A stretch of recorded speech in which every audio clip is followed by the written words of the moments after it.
Курултайда аялын балдарын таштап, аларга зомбулук көрсөткөн эркектерди мамлекеттик жумушка кабыл албоо боюнча сунуш көтөрүлдү. Бишкектин Ак Ордо конушунан шайланып келген делегат соңку жылдарда аялдарга болгон зомбулук күч алганын, мындай эркектерди жогорку кеңештен, айылдык шаардык кеңештердин депутаттыгына баруусуна дагы тыюу салуу керектигин айтты. Сунуш айтат элем сиздерге. Азыр аялдарга болгон зомбулук абдан күчөдү. Ошон үчүн аялдарын таштап, бала чакасын таштап ажырашкан эркектерди мамлекеттик жумушка, жогорку кеңештин депутаттыгына, айылдык кеңешке, шаардык кеңешке барууга тыюу салыш керек.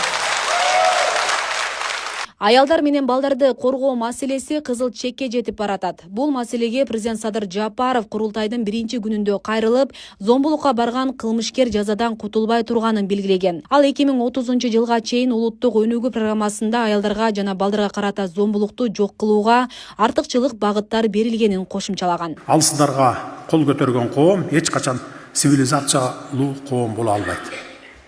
Биз буга жол бербешибиз керек. Мамлекет катаал чара көрөт, аялга же балага кол салган бир дагы кылмышкер жазадан кутулбайт. Бул мамлекеттин принципиалдуу позициясы.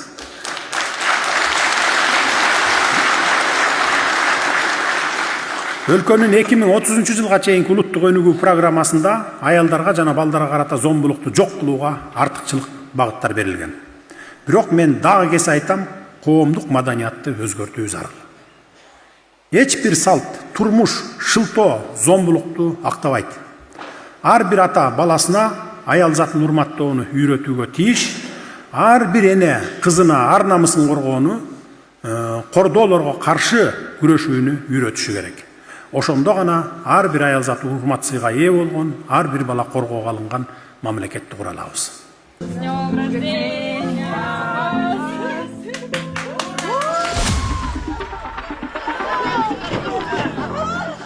23 декабрда Бишкекте 47 жаштагы Жибек Урустемованын өлүмүнөн кийин аялдарды коргоо, зомбулукка каршы күрөш маселеси кайрадан күн тартибинде турат. Аны өз үйүндө күйөөсү тапанча менен атып салган. Маркумдун артында 3 улуу калды. Бала болгондон пистолетти таккана мындай расстоянияда атты. Укмк төрагасы Камчыбек Ташиевке кайрылат элем. Ушуну мындай жоңалтырбаңыздарчы суранам. Коомчулуктун көңүл чордонунда турган кандуу окуяга байланыштуу УКМК төрагасы Камчыбек Ташиев дагы билдирүү калтырган. Генерал ким аялга кол көтөрсө, айрыкча курал колдонсо, жоопкерчилик катуу жана сөзсүз болорун эскерткен жана күнөөлүү адам мыйзамдын бардык каталдыгы менен жазаланарын белгилеген.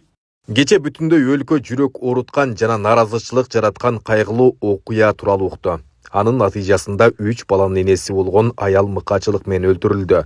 Эркек катары, ата катары жана мамлекеттин өкүлү катары ачык айтышым керек. Мындай кылмышка эч кандай актануу жок жана болушу да мүмкүн эмес.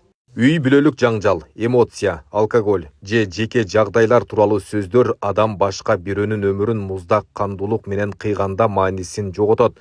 Айрыкча аялды, айрыкча энени. Бул тиричилик чыры эмес, бул адам өлтүрүү. Мамлекет аялдарды жана балдарды катуу коргоого милдеттүү жана коргойт. Ким аялга кол көтөрсө, ал тургай курал колдонсо, жоопкерчилик катуу жана сөзсүз болорун түшүнүшү керек. Мындай учурларда мыйзам эч кандай ырайымды билбейт. Бул факты боюнча тергөө иштери жүргүзүлүүдө. Күнөөлүү адам мыйзамдын бардык каталдыгы менен жазаланат. Бул принципиалдуу позиция. Отчет үчүн эмес, адилеттик жана жарандарыбыздын коопсуздугу үчүн. Каза болгон аялдын балдарына жана жакындарына чын жүрөктөн көңүл айтам. Ошондой эле баары билип койсун дейм. Мамлекет зомбулуктун эмес, жабырлануучунун тарабында. Ал арада Камчыбек Ташиевдин тапшырмасына ылайык коомчулукта резонанс жараткан бул кылмыш ишин УКМК иликтемей болду. Учурда айыпталуучу камакка алынып, УКМКнын тергөө абагына киргизилген. Ыкчам тергөө тобу түзүлүп, тергөө иштери башталды. Атайын кызмат маркумдун балдарына, туугандарына жана жакындарына кайрылып, күнөөлүүлөр мыйзамдын каталдыгы боюнча сөзсүз татыктуу жазасын алат деп ишендирет жана коомчулукка тергөөнүн жыйынтыгы тууралуу маалымат берилерин билдирет. Асия Сыдыкова, Регион телеканалы.